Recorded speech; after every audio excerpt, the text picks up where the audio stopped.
A gente falou agora há pouco falamos bastante, aliás, no primeiro bloco, sobre as fugas dos presídios piauienses. A gente teve em Parnaíba, esses detentos ainda não foram recuperados. Citei aquele outro exemplo de uma fuga que resultou na recapturação do preso, que foi na recaptura do preso, que foi aquele lá de Campo Maior, que estava escondido na zona rural. E essa é uma situação que o Brasil não gosta muito de encarar, quando a gente fala de penitenciárias e de superlotação delas.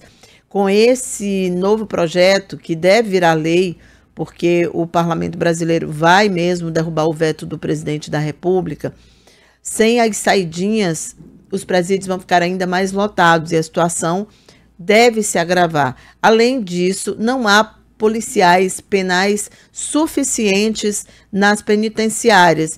E esse tem sido um dos problemas relatados pelos próprios policiais e também um dos motivos de muitas fugas. Lá em Parnaíba, houve agora uma tentativa de fuga. Aliás, houve uma fuga em Parnaíba e aqui em Teresina, na Casa de Custódia, houve uma tentativa de fuga. Essa conseguiu ser evitada pelos policiais penais. A gente vai conversar com José Roberto Pereira, que é diretor de comunicação do Sindicato dos Policiais Penais. Zé Roberto, bom dia para você. Primeiro eu queria que você me explicasse o que aconteceu lá na Casa de Custódia, porque inclusive era uma fuga em massa. Pelas informações que eu tive, seria uma fuga em massa e o pessoal que estava de plantão, apesar de ser pouco, conseguiu evitar.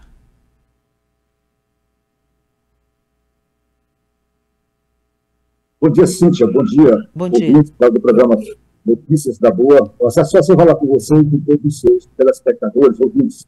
Infelizmente, é uma constante que vem acontecendo no sistema prisional brasileiro e também, infelizmente, aqui no estado do Piauí. Ontem, na Casa de Custódia, os policiais penais, de forma heróica, conseguiram abortar essa fuga. Uma fuga que seria aí dezenas de presos estariam aí aterrorizando a sociedade piauiense. Mas, contudo, com um bom trabalho desempenhado, os policiais penais conseguiram fazer esse abortamento e, graças a Deus, o sistema, nesse momento, está em paz. Como eles perceberam, José Roberto, que estava sendo ali organizada uma fuga? Cíntia, nós temos rondas na passarela constantemente. Sim. Durante as 24 horas de plantão, há policiais penais na parte superior do presídio fazendo as rondas, constantemente. E com isso, essa medida faz com que qualquer sinistro provocado por preso seja detectado de imediato. E com isso, esses presos não tiveram êxito. Os presos conseguiram serrar, cortar, ninguém sabe ainda como, está sendo apurado, a barra de ferro da grade. Conseguiram daí sair, quebrar os cadeados, e já estavam com essa corda, que é feita de lençol e camisas, já fazendo, escalando o paredão, que dá acesso exatamente a essa passarela, onde ficam os policiais. E aí, os policiais que estavam lá no momento, visualizaram essa movimentação e deram voz de comando e fizeram cessar essa situação. Okay? Zé Roberto, a gente está com a tua internet bem ruim, mas eu vou ver se a gente consegue ouvir aí a sua resposta agora. Queria saber então o seguinte: uma das questões, isso não é específico da Casa de Custódia, né? O Brasil como um todo vivencia essa situação, que é o excesso de presos e um número não suficiente de agentes, nem uma estrutura suficiente. Tanto que depois daquele caso da fuga lá do Presídio Federal em Maceió, o Ministério da Justiça está reestruturando pelo menos os presídios federais. Mas os estaduais ainda não passaram por essas reformas. Queria saber de você o seguinte: qual é a situação aqui no Piauí? Se tem policial suficiente para todo o sistema penitenciário do estado? Qual é a avaliação que vocês fazem desse momento? Infelizmente, Cíntia, a gente gostaria de dar uma resposta positiva em relação a essa sua pergunta, que também é uma indagação da própria sociedade. Contudo, na casa de custódia, onde ocorreu esse fato ontem, nós temos aí mais de 1.000 presos e apenas 10 a 12 policiais penais por plantão. Isso é um número insuficiente, ínfimo, para que um trabalho de segurança seja feito a contento. Haja visto também que, além da segurança pública, o policial penal exerce aquela atividade de dar apoio à assistência, que são os atendimentos médicos, odontológicos, psicológicos, advogados, defensoria pública. Isso aí concorre para uma sobrecarga de trabalho. Nós temos a Casa de Custódia com 336 vagas, desde 1990, e hoje mais de 1.000 presos, e apenas esse número pequeno de policiais penais.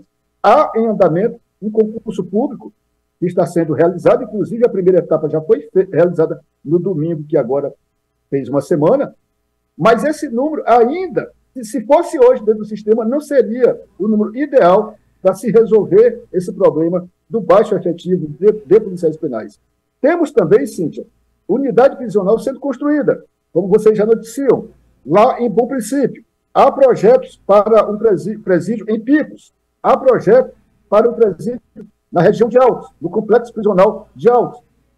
No entanto, temos hoje um número de policiais penais baixo, boa parte desses policiais penais, ou pelo menos um terço deles, estão aptos a se aposentarem, e com isso, esse número que vai chegar, se fosse hoje, já não seria um número suficiente.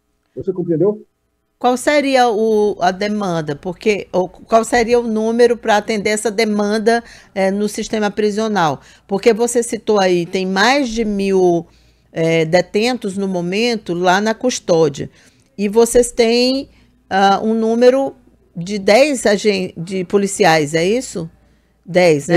Então você tem uma proporção aí que é humanamente impossível de fazer esse trabalho, pelo menos a gente está falando com a estrutura que nós temos. Se nós tivéssemos super presídios estruturados tecnologicamente, até seria justificável você ter um número reduzido de agentes, né? Porque você teria a estrutura tecnológica, mas não é o caso.